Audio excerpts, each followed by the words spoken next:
एक शहर में एक लड़की होती है। जब उसकी कॉलेज की पढ़ाई पूरी होती है तो पढ़ाई पूरी होने के बाद उसके माँ बाप उसकी शादी करने का फैसला करते हैं। उस लड़की के लिए एक अच्छा सा लड़का देखकर उसकी शादी कराई जाती है। उसके बाद ये लड़की अपनी ससुराल जाती है।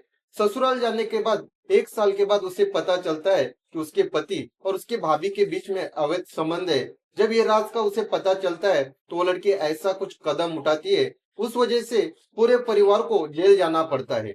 इस कहानी के पीछे का क्या है सच दोस्तों, ये जानने के लिए ये कहानी आप आखिर तक सुनिए। अगर आपने अब तक हमारे यूट्यूब चैनल भाव की बात को सब्सक्राइब नहीं किया तो प्लीज चैनल को सब्सक्राइब कर लीजिए, क्योंकि आपके सब्सक्राइब करने से और वीडियो को लाइक करने से हमारा काफी हौसला बढ़ जाता है। दोस्तों ये सच्ची कहानी है, महाराष्ट्र का एक जालना शहर है। दोस्तों ये घटना वही घटित हुई थी। वहां पे एक लड़की रहती थी।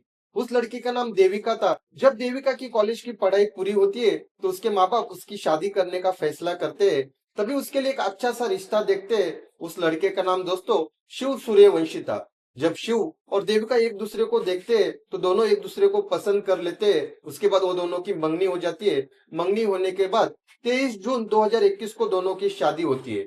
यहाँ पर देव अपने बड़े भाई की बीवी करिश्मा और अपनी माँ के साथ औरंगाबाद शहर में रहता था।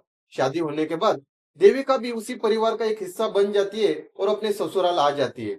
ससुराल आने के बाद देविका का जो जेठ होता है वो कई कई दिन कामों की वजह से घर पे नहीं आता था। इसके लिए घर पे देविका देविका की जेठानी करिश्मा, उसका पति और उसकी सास रहती थी। शिव भी एक कंपनी में काम करता था। इसके लिए सवेरे वो काम पे जाता था और शाम को वापिस आता था।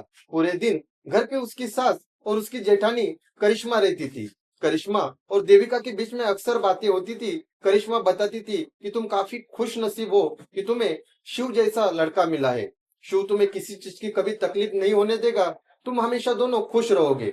ये सब बात सुनकर देविका भी काफी खुश होती थी। वो सोचती कि मुझे कितने अच्छे लोग मिले, कितनी मेरी अच्छी जेठानी है और उतना ही अच्छा मेरा पति भी है।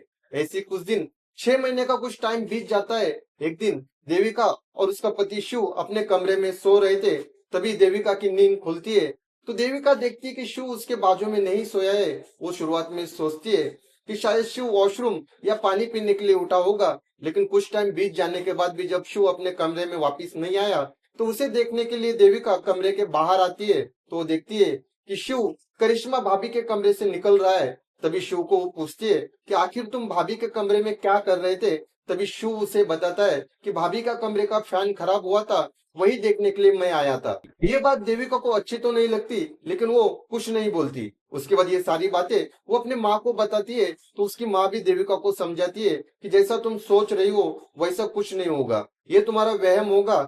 वाकई में फैन खराब हुआ होगा, वही ठीक करने के लिए शिव रात में कमरे में गया होगा। ये घटना के बाद देविका शिव और करिश्मा के ऊपर काफी नजर रखने लगती है। तो वो देखती है कि जब भी करिश्मा खाना बना रही होती है किचन में तभी शिव भी चला जाता है। उन दोनों की हंसी मजाक होती है। लेकिन जैसी ही देविका किचन में पहुंचती है वहां से तुरंत शिव निकल जाता है और दोनों जन चुपचाप हो जाते हैं। ये बात देविका को बिल्कुल भी अच्छी नहीं लगती, लेकिन वो कुछ किसी को बोलती नहीं है। ऐसे कुछ दिन और बीत जाते हैं। तभी एक बार ऐसी ही पिछली बार की तरह भी जब नींद खुल जाती है देविका की तो वो देखती कि शिव बाजू में नहीं है। तभी वो सीधा कमरे के बाहर आती है और भाभी के कमरे की तरफ जब जाती है, इत्तेफाक से उस दिन करिश्मा ने अपने कमरे का दरवाजा बंद नहीं किया था।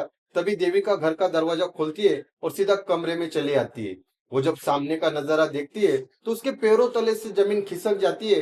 वो देखती है कि शिव और करिश्मा संबंध बना रहे थे। देविका को सामने देखकर ये दोनों भी काफी डर जाते हैं। उसके बाद इन तीनों में काफी हंगामा होता है। यही हंगामा की आवाज सुनकर उसकी सास भी आ जाती है। इसके बाद देविका अपनी सास को पूरा किस्सा बताती है। उसके बाद उसकी सास करिश्मा और शिव को चिल्लाने के बजाय देविका के ऊपर ही चिल्लाती है। उसे बोलती है जो कुछ तुमने देखा है ये सब भूल जाओ और जो कुछ हुआ है तुमने नहीं देखा ऐसा समझो। लेकिन देविका को ये बात बिल्कुल बर्दाश्त नहीं होती। अपनी माँ को ये सारी बात फोन करके बताती है। उसके बाद उसकी माँ उससे बोलती है कि तुम्हारे पिताजी किसी काम से घर से बाहर गए हैं, जैसे वो आ जाएंगे मैं तुम्हें लेने के लिए तुम्हारे पास भेज दूंगी। उसके बाद 2-4 दिन और बीत जाते हैं। ये घटना होने के बाद करिश्मा और शिव और भी बेशर्मी करने लगते हैं। जैसे ही शिव काम से आता है, खाना खाने के बाद सीधा करिश्मा के कमरे में जाता है और वहां जाने के बाद 2-2 4-4 घंटा कमरे के बाहर नहीं निकलता है। और जब भी देवी को कुछ सवाल करते तो उसे गाली गलौज और उसे मारपीट करना शुरू करते। ये सब बर्दाश्त करना अब देविका के बस के बाहर का हो गया था। इसके लिए इन सब से तंग आकर वो अपनी जान दे देती है दोस्तों, वो अपनी खुदकुशी कर लेती है। इसके बाद इस घटना की खबर पुलिस को दी जाती है। पुलिस घटना स्थल पर आती है। जब इस घटना की खबर देविका के घर वालों को लगती है तो देविका के घर वाले भी देविका के ससुराल आ जाते हैं। और ससुराल आने के बाद देविका की माँ पुलिस को बताती है कि देविका जानती थी कि देविका के पति शिव और उसकी भाभी करिश्मा का अफेयर चालू है। और इसके बाद जब ये अफेयर का राज देविका को पता चलता है तो इसके बाद देविका को काफी परेशान किया जाता था, उसके साथ मारपीट भी की जाती थी। इसके लिए इन सबको तंग आकर देविका ने आत्महत्या कर ली है। इसके बाद पुलिस देविका के माँ से वो कॉल रिकॉर्डिंग ले लेती है। और जब पुलिस ये कॉल रिकॉर्डिंग सुनती है तो उन्हें यकीन हो जाता है कि देविका को आत्महत्या करने के लिए इन्हीं लोगों ने मजबूर किया था। इसी सबूत के आधार पर इन तीनों को गिरफ्तार कर लिया जाता है और अब वो अपने कर्मों की सजा काट रहे हैं। दोस्तों, देविका ने आत्महत्या करने के बजाय अपने माँ बाप के साथ इन तीनों के खिलाफ अगर पुलिस कंप्लेंट दर्ज की होती तो आज देविका हम सबके बीच में होती और ये सब लोग जेल के सलाखों के पीछे होते। दोस्तों, जिस तरह इन तीनों ने देविका को आत्महत्या करने के लिए मजबूर किया, ऐसे लोगों को समाज में रहने का कोई हक नहीं है। इन्हें कानून तो जरूर सजा देगा, लेकिन आपके हिसाब से इन्हें कौन सी सजा मिलनी चाहिए ये हमें कमेंट बॉक्स में जरूर बताना। दोस्तों, ये कहानी सुनाने के पीछे का मकसद किसी की भी भावनाओं को ठेस पहुंचाना नहीं है, बल्कि हर कहानी से आपको कुछ ना कुछ सीखने के लिए मिले और जो समाज में हो रहा है वही सच हम आपको बताने का काम करते हैं। दोस्तों, ये सच्ची कहानी अगर आपको अच्छी लगी हो तो हमारे YouTube चैनल भाव की बात को सब्सक्राइब कीजिए और बेल आइकन को दबाना मत भूलिए। तब तक के लिए अपना ख्याल रखिए, स्वस्थ रहिए। जय हिंद।